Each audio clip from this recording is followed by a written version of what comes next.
What's up? What's up? What's up, everybody? Yeah, Wednesday. Hope everybody's having an amazing day. Welcome to today's edition of the Daily Market Commentary. I'm your host, Chuck Fulkerson. Hoping you are having a great week. We're at the middle of the week. Life is good if you're staying long in these markets. Although we had a little bit of a pullback yesterday. So if you're new to the channel, do me a favor, click the subscribe button, hit the notification bell. Don't forget to do that. Make sure that you hit the thumbs up button. That would be awesome. Let's go ahead and get rolling. Real quick this morning to kind of take a look at what's happening in the S&P. We are sitting right at the demand level that we talked about yesterday. Now, yesterday's demand level, we did get a decent entry and a little bit of a move away, but the move away, it kind of stalled out. We didn't really go a whole lot of places. So if you took this, it wound up moving, I say a little bit of a move away. It wound up moving over 20 points off of the level.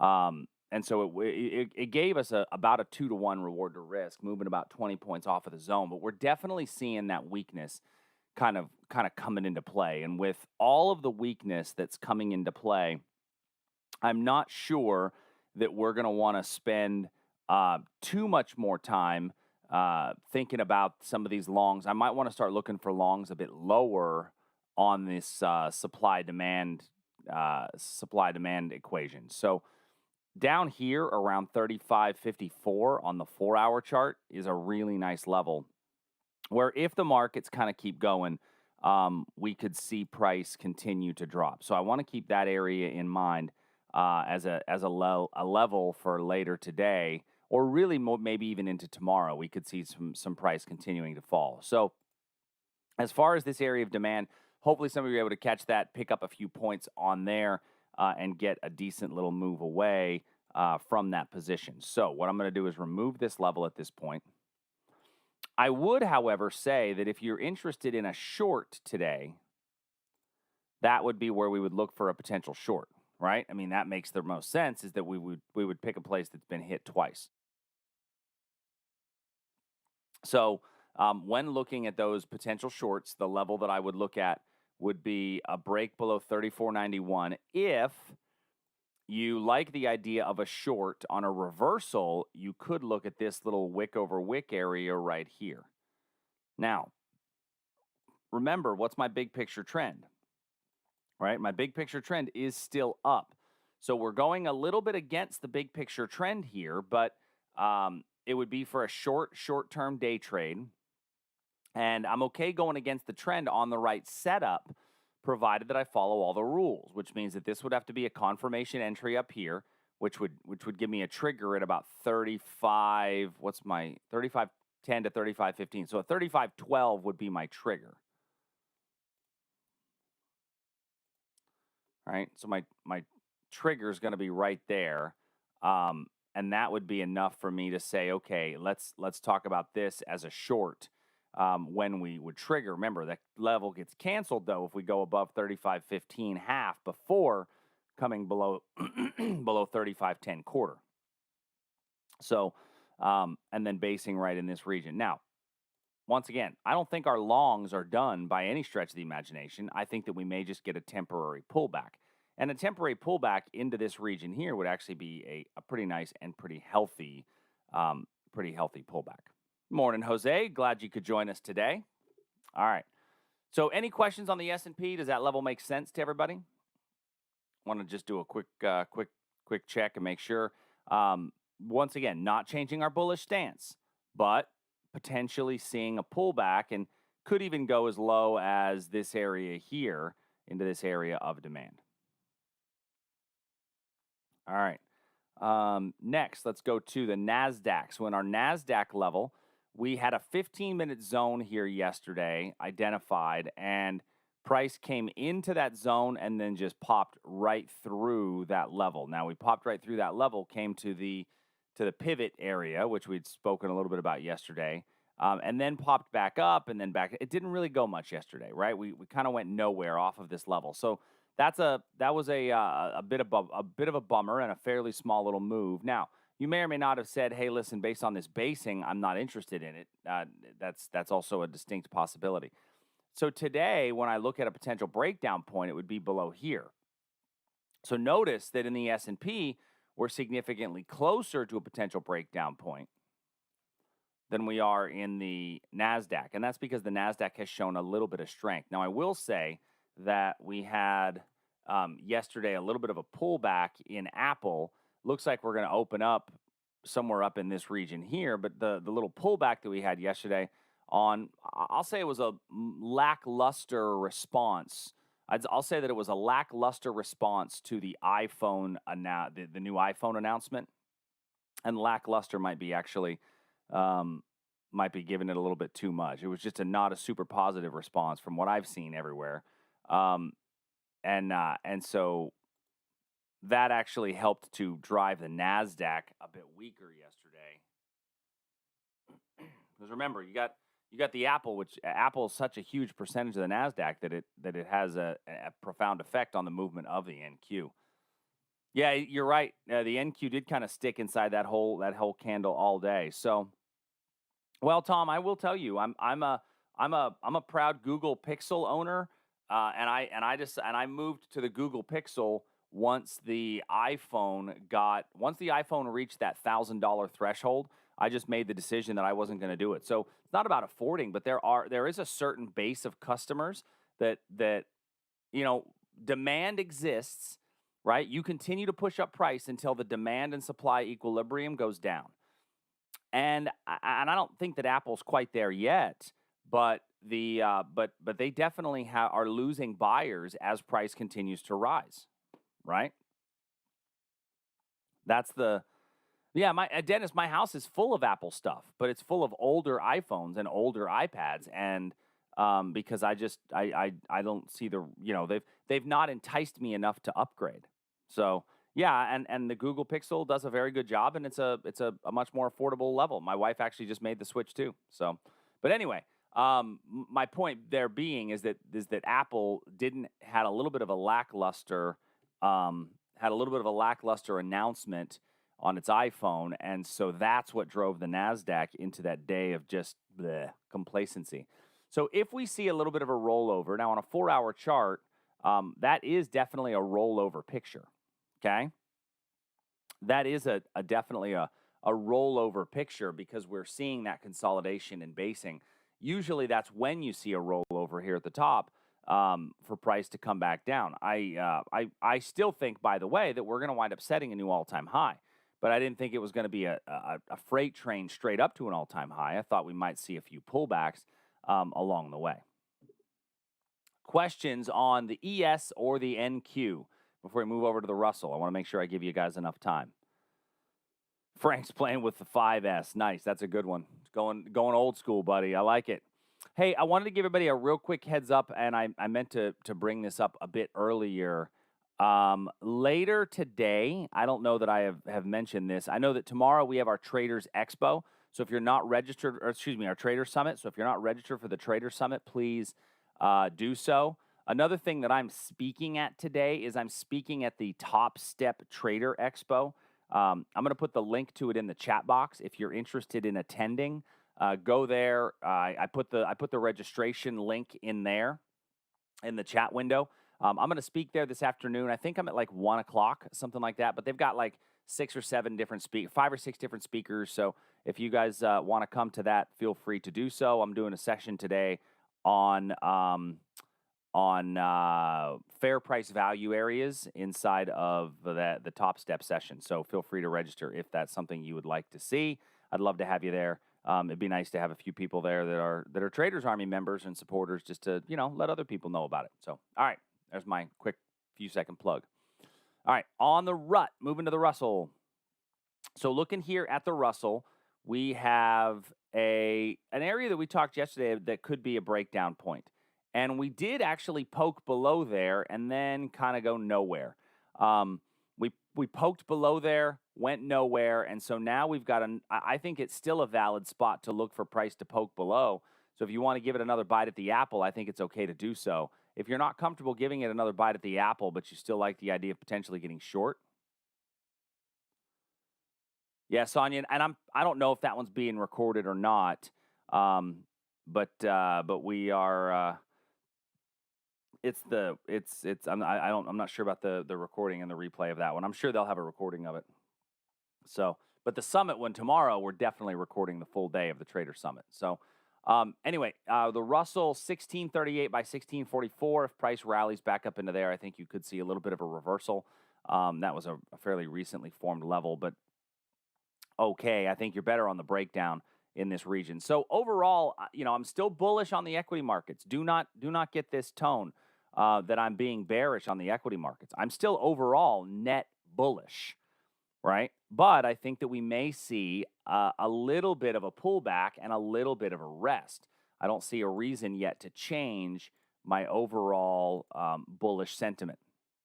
Now, by the way, we also in the Dow Jones yesterday hit our demand level and got a decent little move away off of that zone. And when I say a decent little move away, frankly, it moved over 100 points off of the zone. So it was a pretty good little setup to in order to get long. Let me type this in here real quick.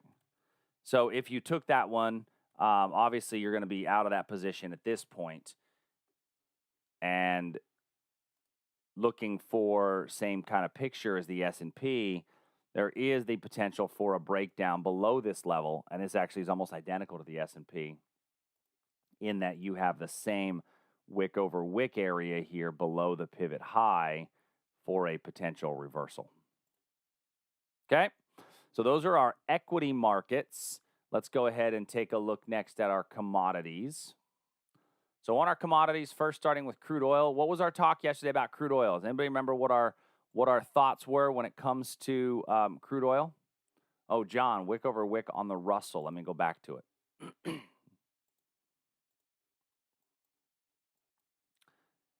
You're right, John. There is a little wick over wick here available on the Russell. Frankly, I didn't zoom in far enough in order to see it. I hadn't looked quite as tightly in order to see it, but absolutely there's a wick over wick on that level. All right, so our conversation yesterday on the crude oil, was that it needs some coffee. And it doesn't just need coffee, it needs some high test, right? There was really not a lot of great levels yesterday worth taking or paying really all that much attention to. And when we looked at that market yesterday, it was right about here. We looked at that market yesterday, was right about here. Right at that yellow circle that I just drew. Let me make it a little bit more obvious to see. Let's make it a purple circle. Right there at that purple circle. And we've gone exactly nowhere since yesterday. So yesterday was a good day not to force trades. Oh, thanks, Dennis, for the reminder about CL. Going to be rolling this week, so just keep that in mind. If you do trade the contract specific on that CL, right, if you want to just go look at the contract specific on the CL, you still don't have any great levels, right? So keep that in mind as well. So looking at now, I'm just not going to add anything to the charts. I just don't see a reason to force it and to add something in there. Jolt Cola, nicely. Gold. So gold yesterday, I got to tell you, I felt pretty good about this 15-minute level, and the market didn't.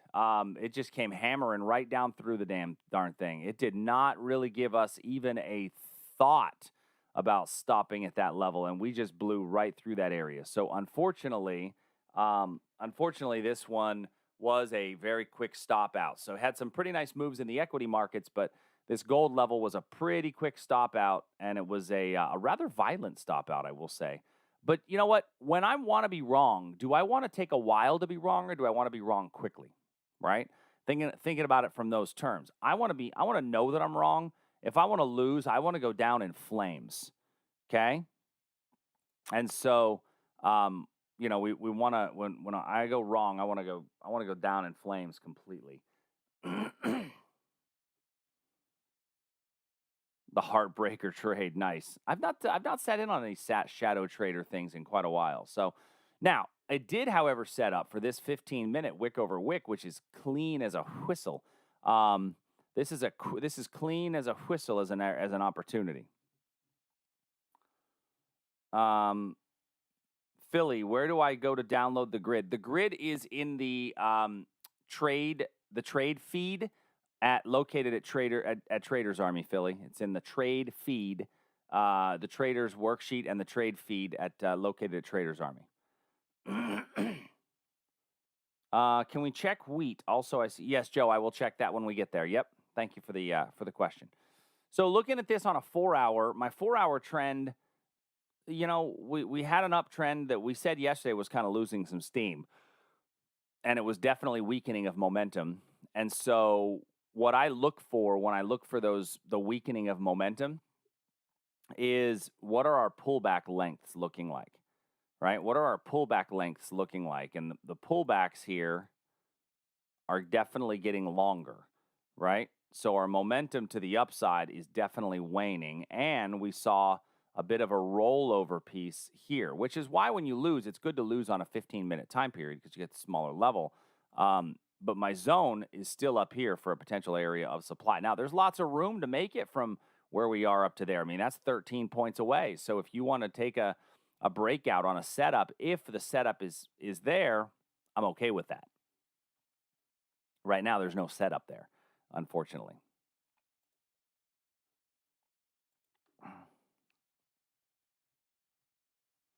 Nat gas. So yesterday, our nat gas confirmation long price came into our confirmation area and blew right through it. Not overly surprising, if you remember. If you remember, we had blown through that area, and the area that we went through, we did not get any bounce off of that zone. So since we went through that area, we said that was a kind of a weak gap fill trade because we came close to it and moved away, making it a confirmation. So there's no entry on that based upon our rules. Here we have gotten the entry that would suffice and make sense for our trading rules. If you got long on that position, to me, your target is right here at 27.27. That would be your target. We are sitting right now 1, 2, 3, 4 candles into our 6 candle move. And what has price done? 4 candles into our 6 candle move. If we think about our 6 candle rule, right?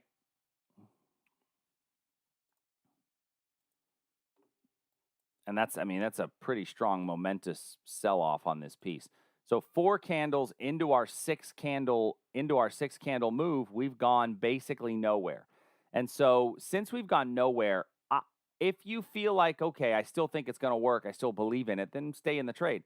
If you feel like, you know what, I might be a little premature, but I don't see this continuing to go, then I think it's not a bad idea just to cut your losses and walk away at basically right now what would be a break-even trade.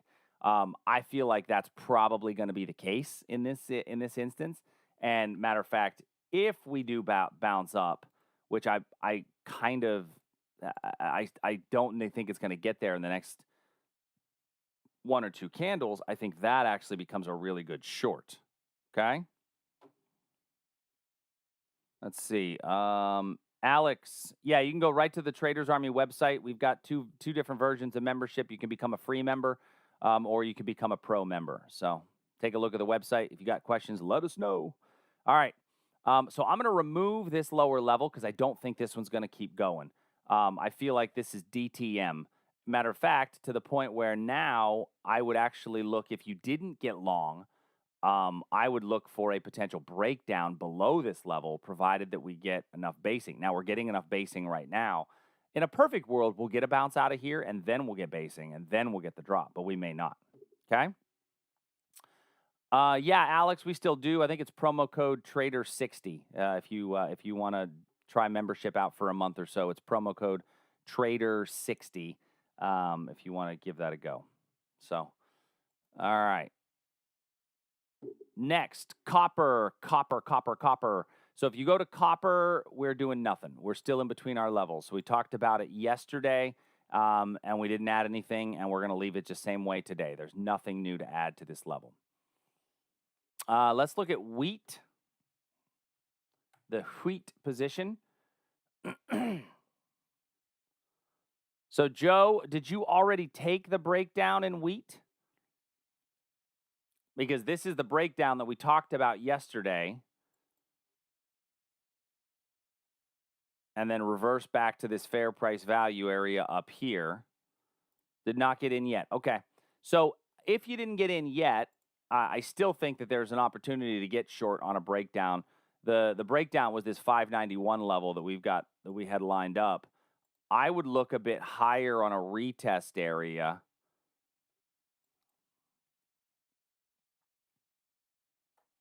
You got a couple of wick over wick levels in there. If I go down to a 15, pretty clean zone right there on the 15-minute chart. But as far as a breakdown goes,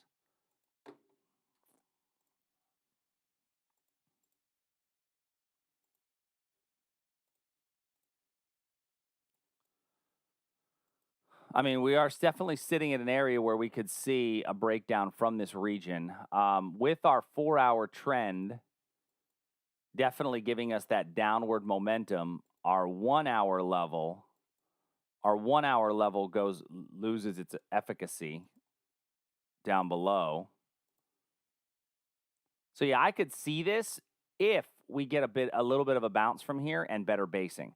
Without the basing, then I think that this 1-hour demand could still hold. If we get enough basing, then this 1-hour demand is going to get blown through. It's going to be like a tent in a hurricane. It's just going to fly away. So got to have the basing. Yep. All right. Soy. Looking at soy. We looked at this level yesterday. Price rallied up off of it. I think that we could have a decent reversal right in here. What is that? 1060.9 by 1065.2. I think there's a decent little reversal candidate right in there. Breakdown, I think, is still prevalent as a possibility, although our uptrend, we got a lower low. We do not have a lower swing high as of yet, right? Lower swing low, no lower swing high. Let me just throw the zigzag indicator on there to really confirm that. Yep.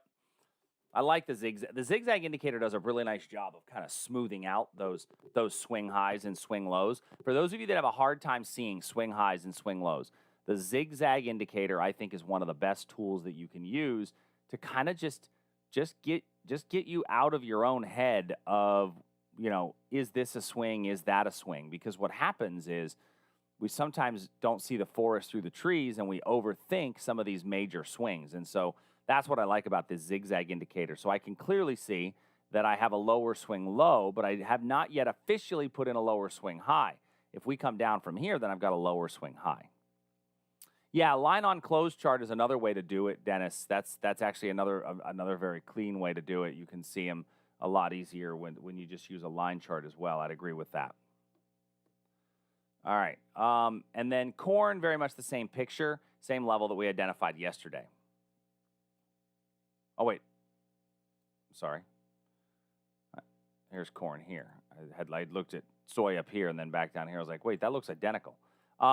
Corn, there we go. So corn is this area here actually setting up for a potential breakdown. That's a pretty clean little level for a possible breakdown right below here. I wouldn't call that a super clean head and shoulders. It's more like an alien. Looks more like an alien walking bug than anything else. Or maybe it's a mountain range, right? If you think about it, it looks a little bit like a mountain range. Whatever it is, I think that if we get basing right in here, we can see a breakdown. So, yeah, head, shoulders. I mean, it's a little wonky, but you could definitely see it in there, Dennis. All right, let me share this grid.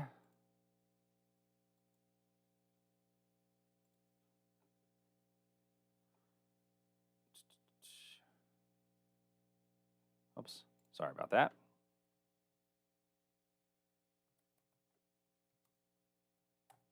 All right, next, let's move over to bonds and currency. So yesterday, what was our conversation around currency opportunities? What was our conversation around currency opportunities as we looked at them yesterday? Because, we went through all of these currencies, and did we find a tremendous amount of great currency trades yesterday? Nope. Matter of fact, we found a whole lot of, I'll call it bupkis. as we didn't find a bunch of great currency trading opportunities yesterday. And you're going to see today why it might have made sense to stay out of some of those positions. Now, we looked at a couple of currency cross pairs yesterday, and looking at a couple of currency cross pairs maybe have given you a better shot. So the first thing we're going to do is look at the ZN. And the reason we're looking at the ZN is because we're actually coming to a zone. We've come back to the origin of this very strong move down, but we have basing here in front of the levels. So to me, that's the kiss of death, making this level invalid. If you've already taken the trade in this zone, just know that we've got basing very tight, and you're going to want to move your stop very, very quickly. But this basing here before the level totally invalidates that zone for me. I don't really care for it either, Dennis. It's not pretty. None of these are pretty. So I'm just not going to add anything new to this chart. I may just pull bonds off of my watch list until we start to get a little bit better action in there. Let me move to the New Zealand dollar. We talked about the New Zealand dollar yesterday having a potential for a breakout above here and a reversal at this level here on a confirmation trade, and nothing has changed. No reason to add a new level for the breakout. No reason to add a new level for the reversal. I'm going to leave that price exactly the way it is. Okay, the Aussie position. Now, we are coming close to our little Aussie demand area that we put in place. On a 4-hour time period, we do still technically have an uptrend, right? Higher swing highs, higher swing lows. And that could make, excuse me, that's not a 4 hour, that's a daily. Either way. We are, the 4 hours not quite as pretty. A little bit more weakness is being shown. So on that 1 hour chart, we came fairly close to it without touching, but not close enough for me to have to switch it to a confirmation trade as of yet. But I will say, watch out for basing in front of the level. If there's any basing, let's talk about where basing would have to be. So where would my stop have to be on this chart? Well, in order to find the stop, I've got to come look at my leg in candle. So my stop can go one of two places. Here's our best stop placement. Most aggressive is here. If your stop is any tighter than this, it's too tight. Okay, remember, now we found the level on a 60-minute chart. How do I place my stop on a 60-minute level? I look to the pivot, the closest pivot is usually going to be my best one, or I can go down to the 15-minute and look for the low of the leg in candle into the base, right? So when I go to the 15-minute candle, this is the low of the leg in candle into the base. So that's where my stop would have to be in this case. Now, why is that, Chuck, what does that matter? Well, let me tell you what it matters. What it means is that my risk is this distance from here to here. So that's my risk. Now, why does that matter? Well, because now that would be a 1-to-1 reward to risk ratio. Here's a 2-to-1 reward to risk ratio. So basically what I'm saying is if we come down into here, great, I still have a trade if we come straight down into there. But if the market comes down into here and we get a little bit of sideways price action, say right at 71.60, and then drop into the level, then I'm only going to have a 1-to-1 reward to risk scenario, and I'm not going to be interested in taking this trade. Okay? That's I think, a key thing to consider and a key element to look at. All right.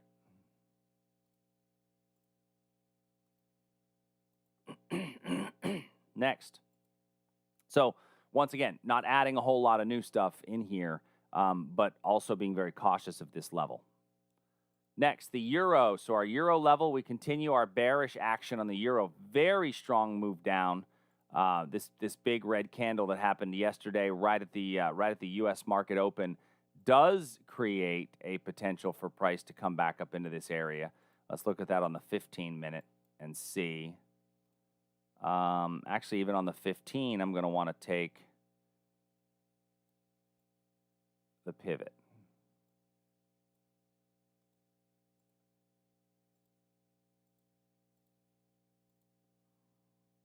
Now, remember, why does it matter that I use the purple line for a 15-minute chart? Why does that matter?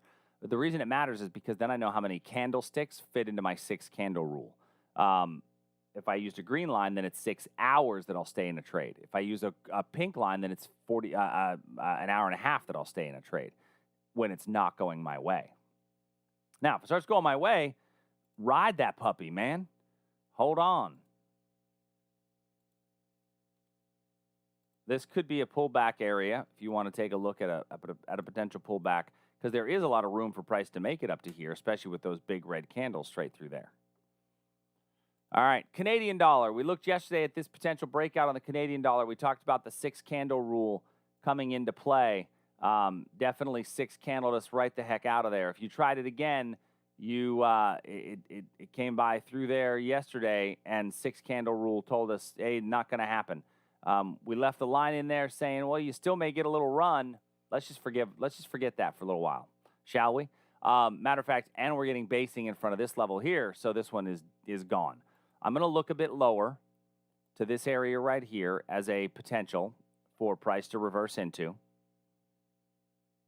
And, you know, I actually think you can now get a breakdown below here based on our 4-hour area. Okay?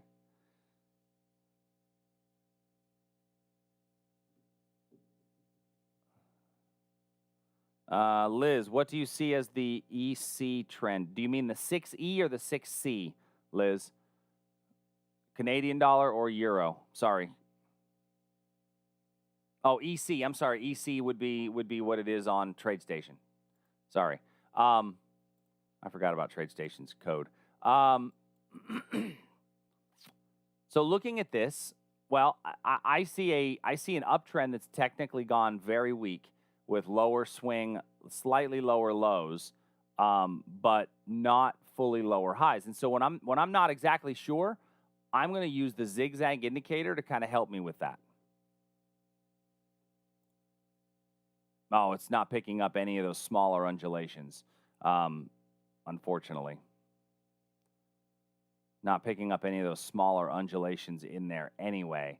Overall, I think that it's a weaker, because it's set to 0.5%. So on the currencies, it's not quite as effective.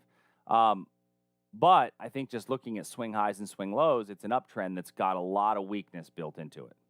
So sideways-ish, which is why our levels are kind of meh. Now, Great British Pound. This is another one yesterday that this is a good arrival. I mean, this is a damn good arrival, right? The market came hammering down into there. That's a really good arrival. We got one candle and said, oh, yeah, here we go. Let's do this. And then the next 2 candles later, the market just crapped the bed and came right down out of that zone. I felt good about this zone. And so for all of the good juju we had in equities, the Great British Pound was the other side of that, right? And so now we then came hammering all the way down to this reversal and are popping up hard out of that zone.